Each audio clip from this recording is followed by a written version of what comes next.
Il y a deux catégories. Il y a ceux qui cherchent du contenant et ceux qui cherchent du contenu.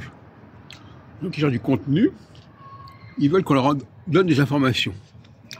Les gens qui cherchent du contenant, ils veulent qu'on donne un lieu où ils peuvent dire ce qu'ils ont à dire. C'est tout à fait pareil. Voilà. Donc, ces deux catégories ne sont pas compatibles de cette manière. Maintenant, il y a effectivement des gens, quand les gens qui ont du contenu rencontrent des gens qui veulent du contenant, ça se passe bien. De la même façon, dans les deux sens. Donc il faut qu'il y ait ces deux catégories qui soient en présence. Des gens qui veulent apprendre des choses, qui veulent comprendre des choses, et des gens qui veulent se faire écouter, se faire entendre. Et qui effectivement cherchent un espace, un lieu, où ils pourront exposer leurs réflexions. Et c'est cette espèce d'équilibre entre ces deux attentes qui fait la réussite du café philo. Bon. Personnellement, moi je préfère les cafés philo où les gens donnent du contenu.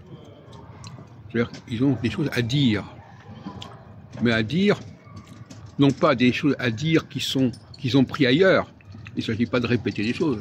Parce que quelqu'un qui a soi-disant un contenu et qui en fait n'est qu'un contenant qui va nous ressortir ce qu'il a récupéré ailleurs, ça n'est pas sérieux. Donc, il faut que la personne prouve qu'elle est vraiment en maîtrise, en possession de ce contenu. Si c'est simplement une transmission d'un savoir qu'elle a déjà reçu, elle se comporte comme un contenant. Les vrais contenus sont les gens qui, quand on leur pose une question comme ça, alors qu'ils n'ont rien préparé, peuvent faire un travail, pas seulement individuel, puisqu'on est dans le collectif, mais à un moment donné, il y a une pensée qui émerge. Leur pensée prend du contenu.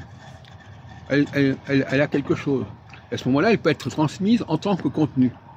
Mais si simplement un contenant où la personne ne fait que répéter ce qu'elle a vu, qu'elle a lu, etc., là, on n'a pas le niveau valable.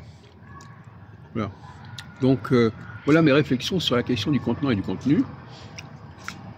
Les femmes sont plutôt dans le contenant, qu'elles veulent se remplir, elles veulent se charger d'une sorte d'information.